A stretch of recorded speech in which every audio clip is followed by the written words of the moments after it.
Hi, good evening. Welcome to Bedtime Bible Stories.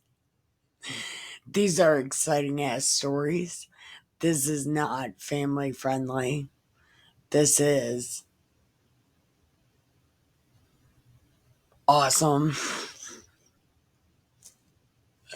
I don't know how else to put it. Viewer discretion is advised. Right. Anyway, I'm Nikki. I am the totally awesome narrator. So, take your pills, pack a bowl, grab your smokes. Make sure you have your bedtime beverage, your nightly reward for keeping people alive. Mine is coffee, not spiked with alcohol, just coffee. So, cheers. Good job. Now, let's smoke it, drink it, and read it. So, Paul and Thessalonica. When they took the road through Amphipolis and Apollonia, they reached Thessalonica, where there was a synagogue of the Jews. But yeah, because these people just can't stop. Following his usual custom, Paul joined them, and for 3 Sabbaths he entered into discussions with them from the scriptures,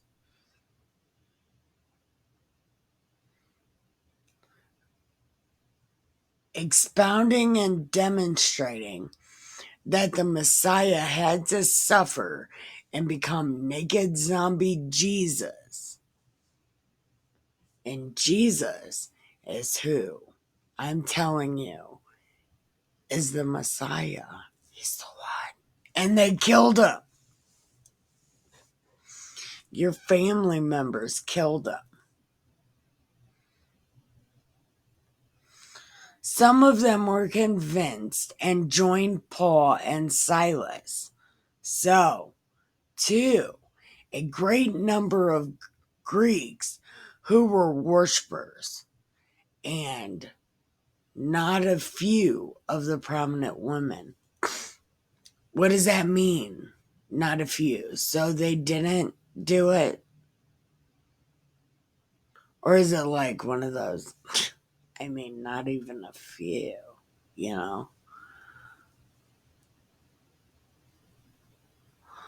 Like, is it a way of saying some of them did, like a lot of them, it was more than a few, or none of them did? Okay, we're just going to assume none of them did. But the Jews became jealous and recruited some worthless men loitering in the public square, formed a mob, and set the city in turmoil. So it's like Democrats hiring Antifa and Black Lives Matter. They marched on the house of Jason, intending to bring them before the People's Assembly. When they could not find them,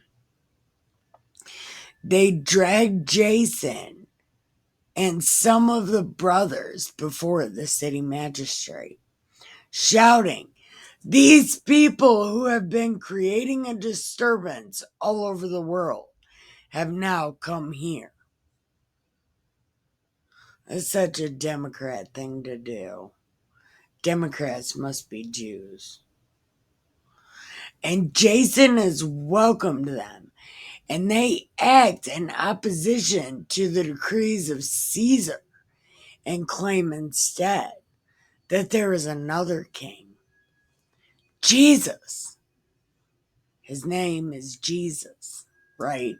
And they stirred up the crowd and the city magistrates, who, upon hearing these charges, took a surety payment from Jason and the others before releasing them. Like, just give them some money, dude. You know, Jews, all they want is money. Shiny things, they're like trash pandas.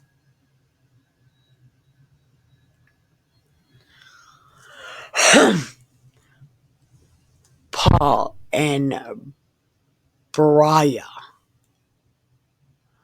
Beriah. I don't know. The brothers immediately sent Paul and Silas to Berea. During the night, upon arrival, they went to the synagogue of the Jews. These Jews were more fair-minded than those in Thessalonica, for they received the word with willingness and examined the scriptures daily to determine whether these things were so. Oh, so they did the research. They read their fucking book. Oh my God.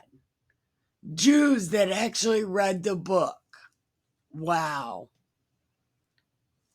Color me surprised. Many of them became believers, as did not a few of the influential Greek women and men.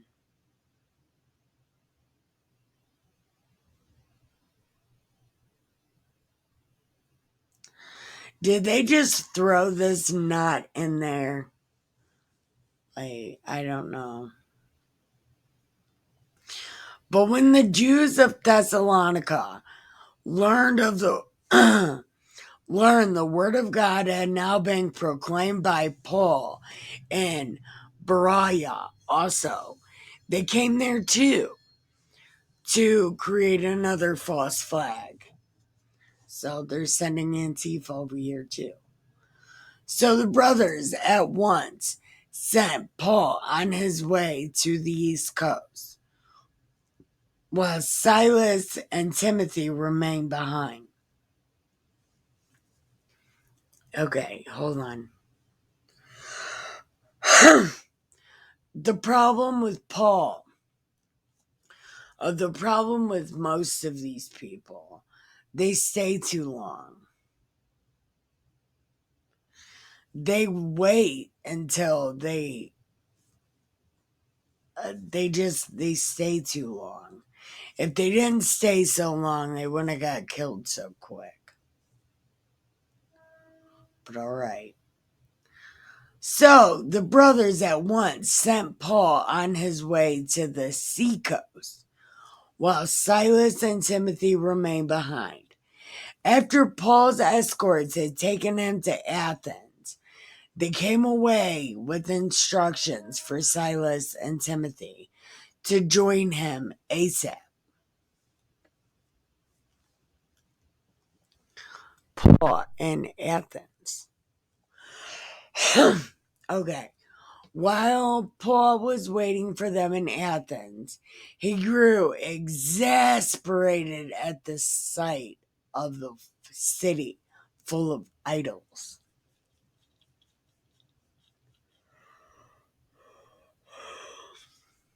Okay.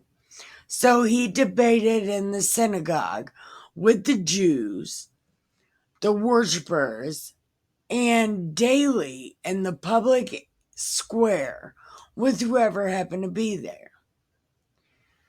Even some of the Epicurean and Stoic philosophers engaged him in discussion.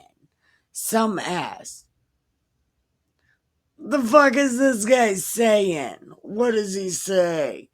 Others said, "I think he's promoting some other god to do something."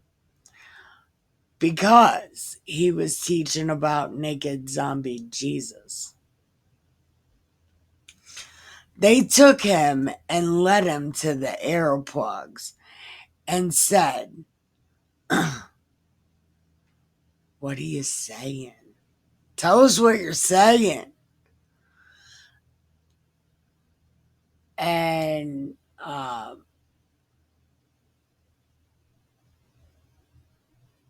on. Yeah, tell us what you're saying.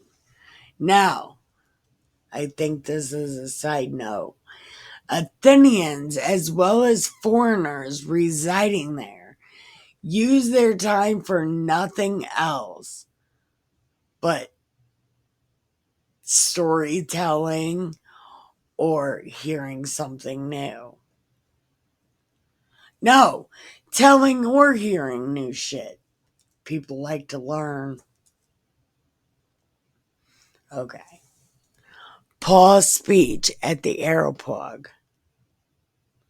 Then Paul stood up and said, You Athenians, I see that in every respect you are very religious. For as I walk around looking carefully at your shrines, I even discovered an altar inscribed to an unknown God. What, therefore, you unknowingly worship, I proclaim to you. My God is that unknown God, and He's an awesome God. The God who made the world and all that's in it, the Lord of heaven and earth, does not dwell in sanctuaries made by human hands. No, God likes to couch surf. It's His favorite. He told me. God's totally into the couch surfing.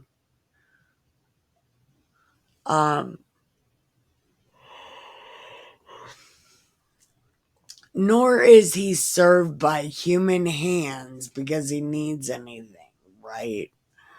Rather, it is He who gives to everyone life and breath, everything. He made from one the whole human race to dwell on the entire surface of the earth. He fixed ordered seasons and the boundaries of their regions. I'm telling you, Big Guy's got it going on, man. So that people might seek God, even perhaps grope for Him and find Him. Though indeed He is not far from any of us. No, He's couch surfing. Wherever you want Him, that's where He is.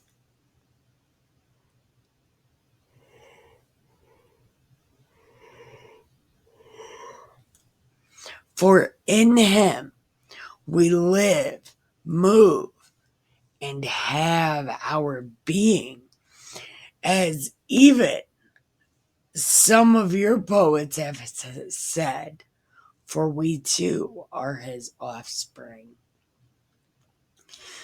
Since, therefore, we are the offspring of God, we ought to think that the divinity is like an image. No.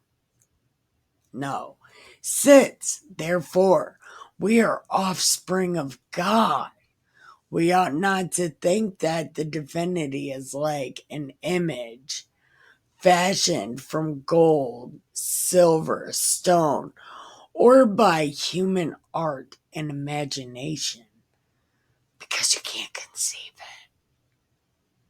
You can't be like SpongeBob on this one and use your imagination.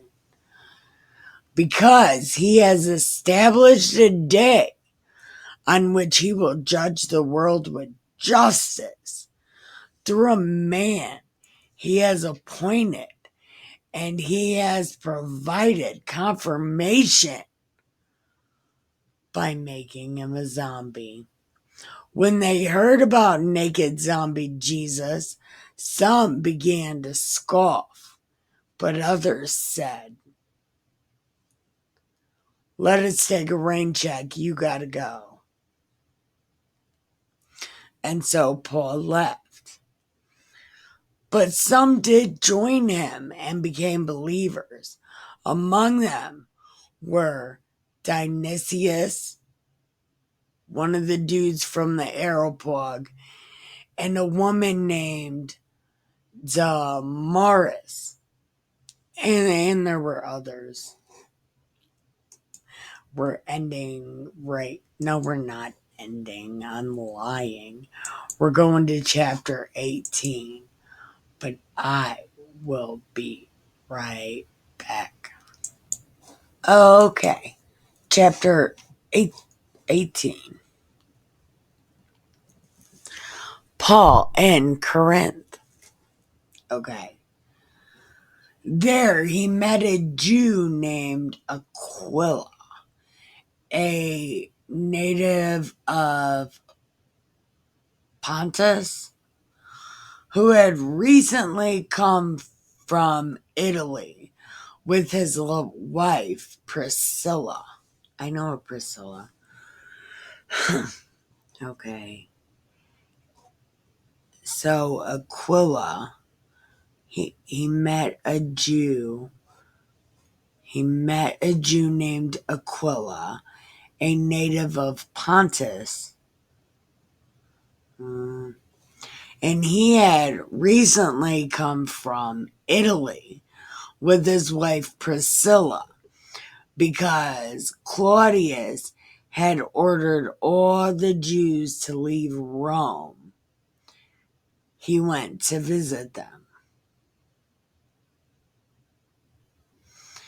And because he practiced the same trade, stayed with them, and worked, for they were tent makers by trade. I thought Paul was a soldier.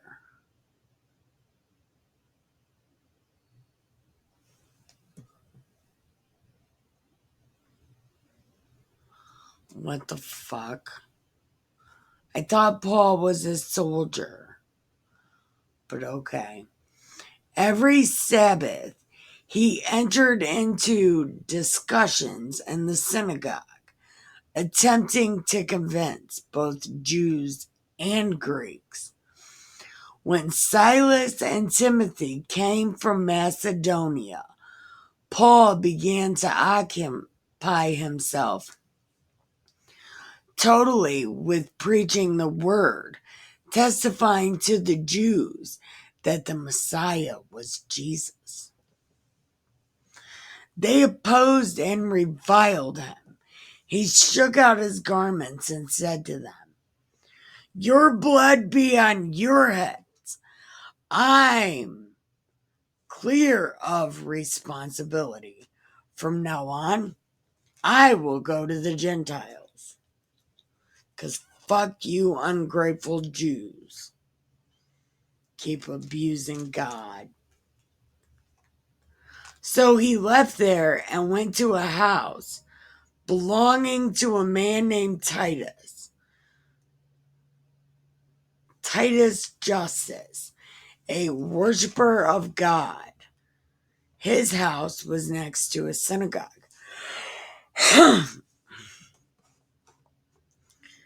Crispus, the synagogue official, came to believe in the Lord along with his entire house, and many of the Corinthians who heard believed and were baptized. One night in a vision, the Lord said to Paul,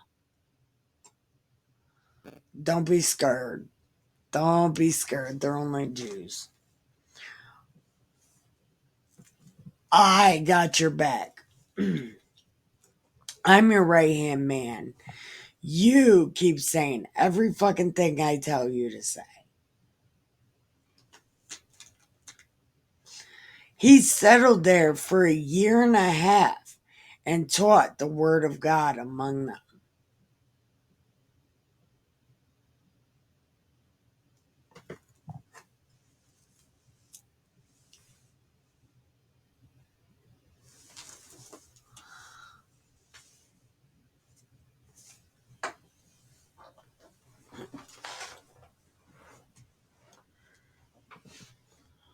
Okay. This is not the star guy, right? I'm Gal Gal Gal. It's not Galileo. Okay, so Galileo. Galileo.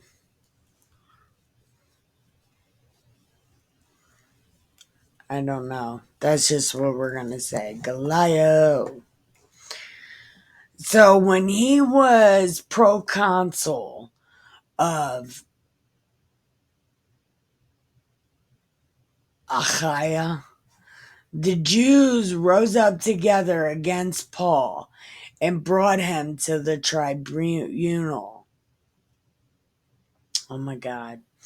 They said, this man is inducing people to worship God contrary to the law.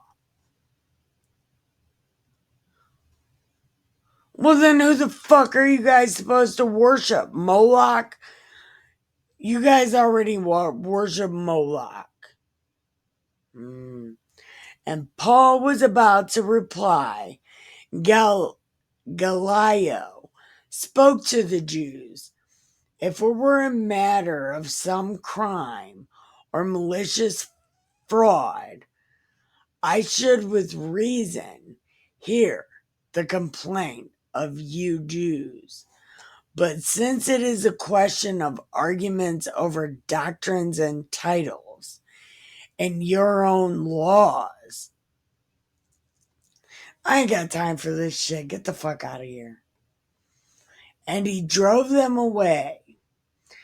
They all seized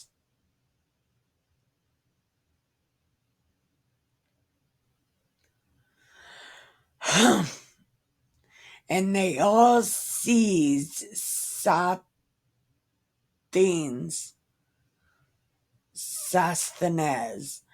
the synagogue official, and beat him in full view of the tribunal. But none of this was a concern to Galileo, because he gives no fucks about you. Stupid fucking Jews. Return to Syrian Antioch. Antioch was in Syria. Okay.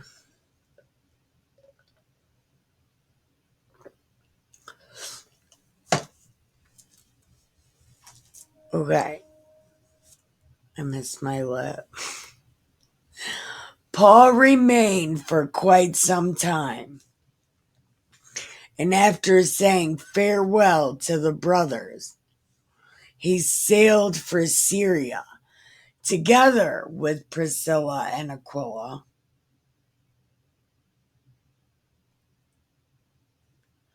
Is that how they spelled that up here? Okay, that is how they spell that up here.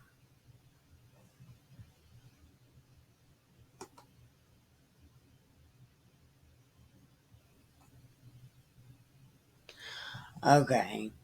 So we left together with them at the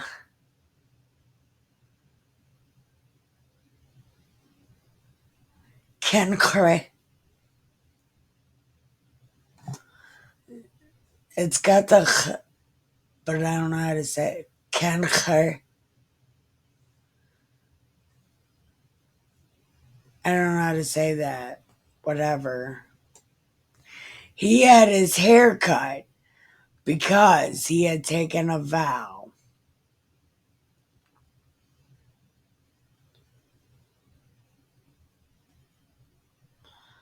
At Kenkre.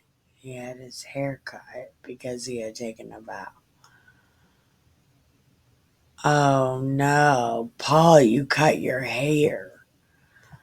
Man, I bet your identity went right away, didn't it? Oh, poor guy. When they reached Ephesus, he left them there while he entered the synagogue and held discussions with the Jews. Oh, okay, so wait a minute. The priests could have short hair. They had to get faded, or not faded, lined up. So is that what he did? Okay. Although they asked him to, he held discussions. Although they asked him to stay, he did not consent.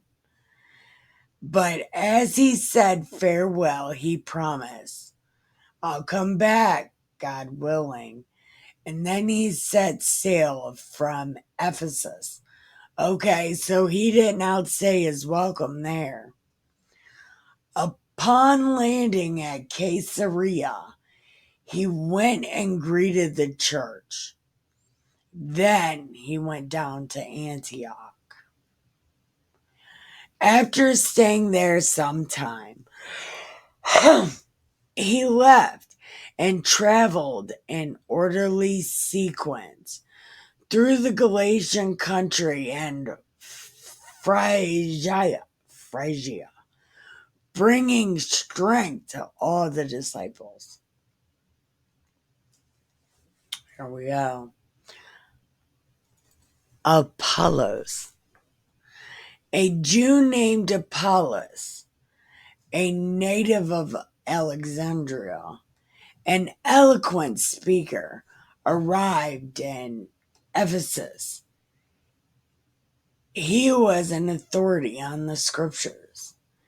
He had been instructed in the way of the Lord, and with ardent spirit spoke and taught accurately about Jesus, although he knew only the baptism of John. Good, little guy, learn it all. Good job. He began to speak boldly in the synagogue, but when Priscilla and Aquila heard him, they took him aside and explained to him the way of God more accurately. And when he wanted to cross Achaia, brothers encouraged him and wrote to the disciples there to welcome him. After his arrival, he gave great assistance to those who came to believe through grace. He vigorously refuted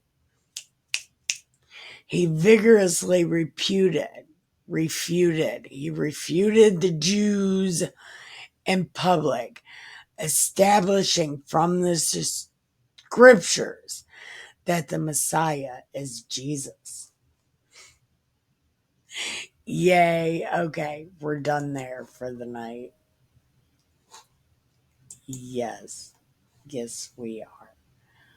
So, wow, we didn't go through that really fast at all. But you know what? We're about at 30 minutes, so we'll call it a night. So, thank you for watching. Make sure you press the you like this button and subscribe. Why not? Anyway, thank you for watching and learning Las Bible with me. I appreciate it. So, thank you. I love you and have the sweetest dreams ever.